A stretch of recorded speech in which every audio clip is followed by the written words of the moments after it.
What's up, everybody? It's Friday. It's the critic checking in on Toxic Stank here, and I'll tell y'all, he's really paranoid. He thinks I'm somebody else. Somebody actually donated money through his membership page, which you got open, Kent. It's open. You're asking for members. Problem with a membership is, I think you have to get $100 before you can deduct it. And he's also revealed how much Social Security he gets. A little bit over $900. With my background, what that tells me, Kent, is that you really never worked very long. All these careers you had, all these different books you've written, you never got paid, you never got any royalties. You haven't done shit. About all you've ever done with the amount of money you're getting is a few odds and end jobs, or maybe you didn't hardly ever pay anything into the system. It's all on you, Kent. And the lesson learned: if you're young, you gotta work, because when you get old, like old Stank here, you might need that money, and hopefully it'll be available for you. Because guys like this are taking it out of the system right and left, who never worked, never did anything. He's the victim. He's a victim. Look at that old victim. He also has been offered housing. He rejected it because it didn't meet his standards. So he's bitching about living out near the parkway. Well, Kent, you're kind of an Occam's razor. You're just the simplest solution is the answer. As I figured all along, you didn't pay enough into the system. That's why you get the amount you do. It has nothing to do with politics or anything like that. Another thing is, I am by no means a libertarian, and you are correct. Libertarians, for the most part, do not believe in the rule of law, property ownership, or borders, and they obsessively, religiously worship Ayn Rand. Now, she was probably a Jew. I'm not sure on that, but you ain't, because you just sit over there claiming things. People give you money and you won't take it. Boy, you are not Jewish, and I say that with no offense to Jewish people, but they're sort of like gypsies in that they get what they can and they move along. You, on the other hand, you're just a canard. You're a fugazi, as the Italians might say. You're just fake. You're out there wanting to feel everybody to feel sad for you, and you talk about Hobo Shoestring. Well, I'll tell you what, Hobo Shoestring was authentic, at least. And we knew what was up with him. He wasn't claiming he was something that he wasn't.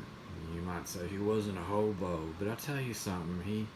He certainly lived that lifestyle, and people liked him for it. There's nothing charming. There is nothing likable about you, Kent.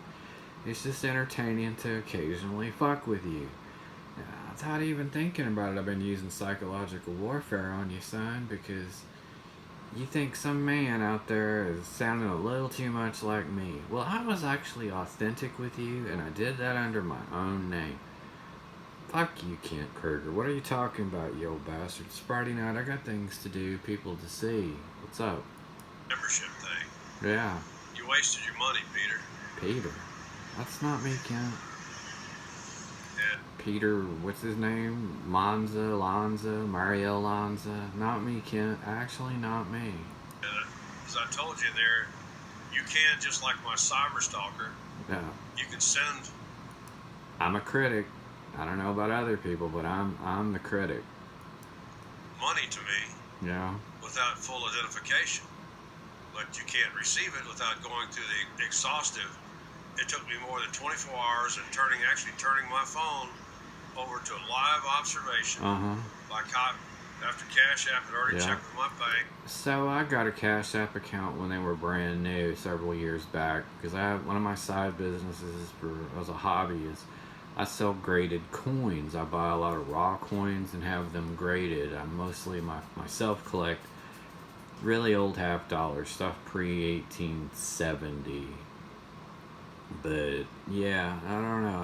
I'm not a magician, and I didn't get a Cash App card without having to go through verification. And everything else, and all of Google, went through all my records, confirmed my identity repeatedly. Yeah. And then I had to actually be able to read the screen and move my head as they told me, as they did.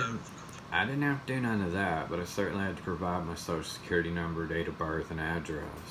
Complete biometrics on me. Then again, I have a credit history. I bet you don't have a credit history. That's what it takes to receive. Yeah. And actually, Yeah. my Sovereign Talker kept sending me Credit. like $1 for to go suck a dick. I'm guilty of that one. You heard me. I heard you. And when I send it back to them, it just goes into their pocket, cash out. No, it actually came right back to me because I have a real account. And I sent you a little heart. Jeff's pocket Yeah. as an undeliverable address, but it's definitely deducted from my account. So using fake accounts doesn't amount to deadly. That's because you can't. If you're using Cash App's like a bank, you have to authorize things. You have to go through and prove you are yourself. See, he plays Occam's razor like a crazy man. Look at that old fool. You know, if you were nicer in the beginning and you weren't such a shithead, you probably would have gotten some donations from people legitimately. But what do you got now? Dick and Bubblegum. Have a good Friday night, y'all.